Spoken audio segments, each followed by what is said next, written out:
ശരിക്കും ഒരു അത്ഭുതം തന്നെ. ഒരു മഹാസിദ്ധന്റെ ഉപദേശമാണ്.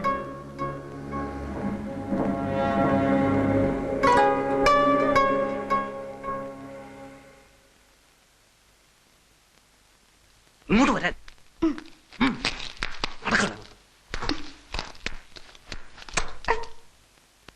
തള്ള മഹാതന്ത്രക്കാരിയാണ്. അക്രമം കാണിക്കാൻ മടിക്കില്ല. ആവശ്യം വരുമ്പോ വിളിക്കാം. പുറത്ത് കാത്തു നിന്നാ മതി.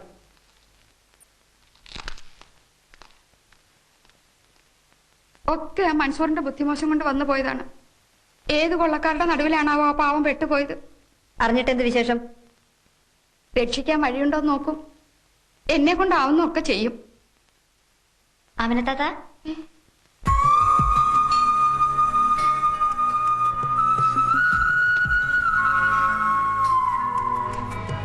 എന്റെ ദൈവമോളെ,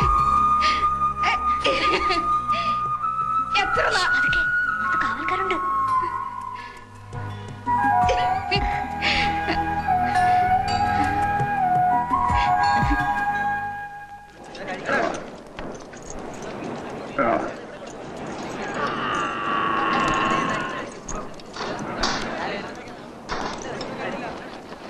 ബാഗ്ദാദിലേക്ക് പോകുന്നവർ, ബസ്രയിൽ നിന്നും വരുന്നവർ എല്ലാവരും നമ്മുടെ നാട്ടിലൂടെയാണ് കടന്നു പോകുന്നത്.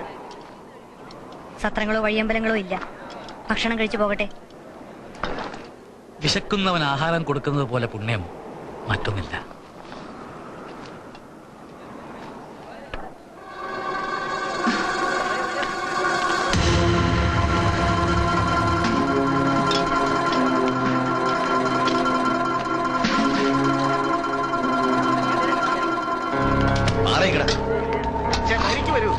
ഇവിടെ എല്ലാവർക്കും ഭക്ഷണമുണ്ട്. എന്താ ഒരു മര്യാദ ഇല്ലാതെ? കഴിക്കാൻ ആഹാരം വെച്ചിരിക്കും. മാറി നിൽക്കടാ, മാറി നിൽക്കടാ. ഞങ്ങൾ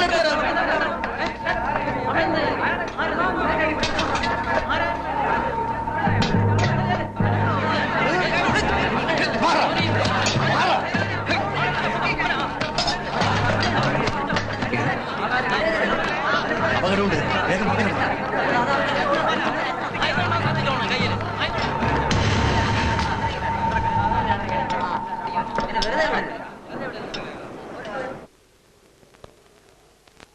നീ ആരാണ്? ഇവരാര്? എന്താണ് നിന്റെ തൊഴിൽ? എവിടെ നിന്ന് വരുന്നു? ഞാൻ ഇബ്രാഹിം, കസവ് വ്യാപാരാണ്. ചിയാലിയിൽ നിന്ന് വരുന്നു. കസവ് കച്ചവടം ഇവിടെയോ? വന്നപ്പോഴാണ് കേട്ട വിവരം തെറ്റാണെന്ന് മനസ്സിലായത്.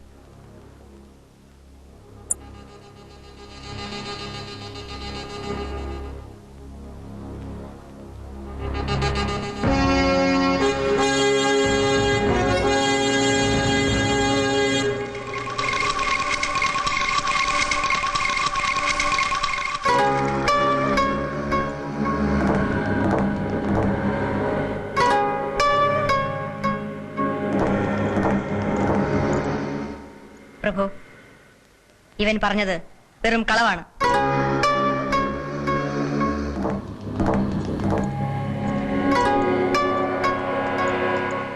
ഇവന്റെ പേര് ജവാൻ. ഒരു കൊള്ളക്കൂട്ടത്തിന്റെ തലവനാണ്. കൊള്ളയടിക്കാൻ പറ്റിയ സ്ഥലങ്ങൾ നോക്കി വെക്കാനാണ് ഇവൻ ഈ രാജ്യത്ത് വന്നത്.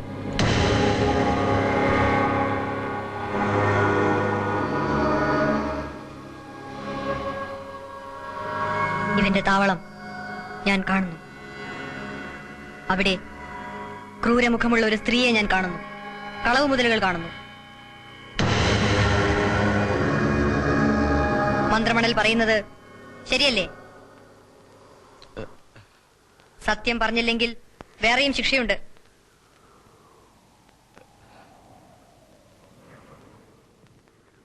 സത്യം.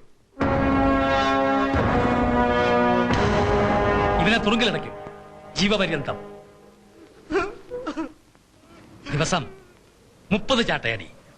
എന്നെ രക്ഷിക്കണം. ഇനി ഞാൻ കക്കില്ല, മേല് കക്കില്ല. പട്ടാളത്തെ അയച്ച് ഇവന്റെ താവളം പൊളിച്ച് നിരപ്പാക്കുക. തള്ളയെ അഗതി മന്ദിരത്തിലേക്ക് അയക്കുക. കളവ് മുതലുകൾ അടയാള സഹിതം വന്നാൽ നഷ്ടപ്പെട്ടവർക്ക് തിരിച്ചു കൊടുക്കുമെന്ന് പ്രഖ്യാപിക്കുക. കൊണ്ടുപോകും.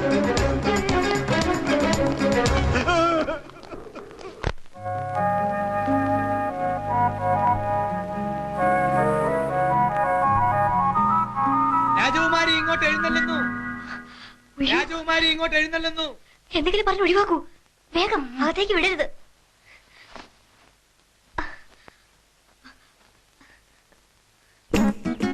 നിൽക്കൂ നിൽക്കൂ, ഇത് ആചാരത്തിന് നിരക്കുന്നതല്ലോ. രാജകുമാരി മന്ത്രി മന്ദിരത്തിലേക്ക് എഴുന്നള്ളുകയോ? മന്ത്രിയോട് അവിടെ വന്ന് മുഖം കാണിക്കാൻ കൽപ്പിച്ചതായി പറയാം. പഴയ ആചാരങ്ങൾ പലതും മാറ്റിയ നാടാണിത്.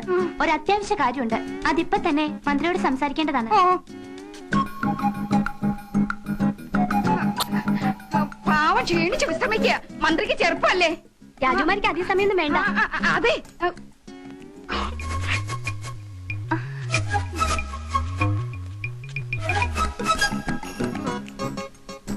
മന്ത്രമണൽ വായിക്കുന്ന വിദ്യ രാജകുമാരിക്ക് പഠിക്കണം എന്ന് ആഗ്രഹം. അത് പ്രയാസം. 10 വയസ്സ് തൊട്ട് പഠിക്കാൻ തുടങ്ങിയതാണ് ഞാൻ. ജപം, വ്രതം, ധ്യാനം, 9 കൊല്ലത്തെ അഭ്യാസം. ഇനിയും പൂർത്തിയായി എന്ന് പറഞ്ഞുകൂടാ. എന്നാലും പഠിക്കണമെന്ന് രാജകുമാരി. മറ്റൊരാളെ പഠിപ്പിക്കാൻ ഗുരുവായ മഹാസിദ്ധന്റെ അനുവാദം വേണമല്ലോ.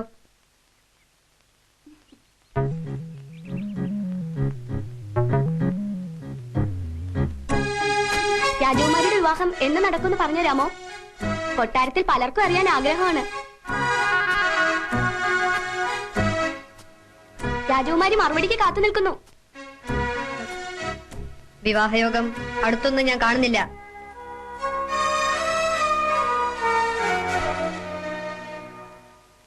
ഇപ്പോ രാജകുമാരിയുടെ മനസ്സിലൊരു നവയുവാവുണ്ട്.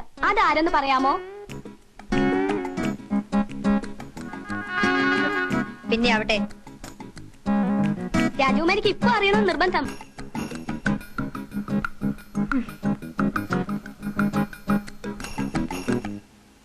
ഊരും പേരും അറിയാത്തവൻ, അവനെ പറ്റി ചിന്തിക്കരുത്. മോഹങ്ങൾ വളർത്തരുത്.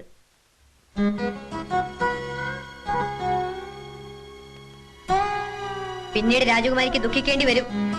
ഇതൊരു മുന്നറിയിപ്പാണ് എന്ന് മന്ത്രമണൽ പറയുന്നു.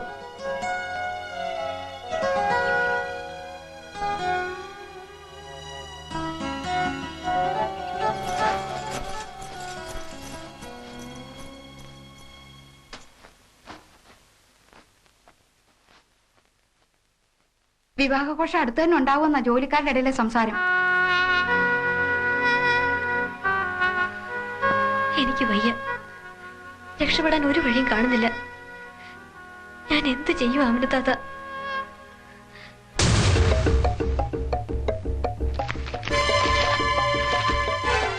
ഇവനാണോ? അല്ല,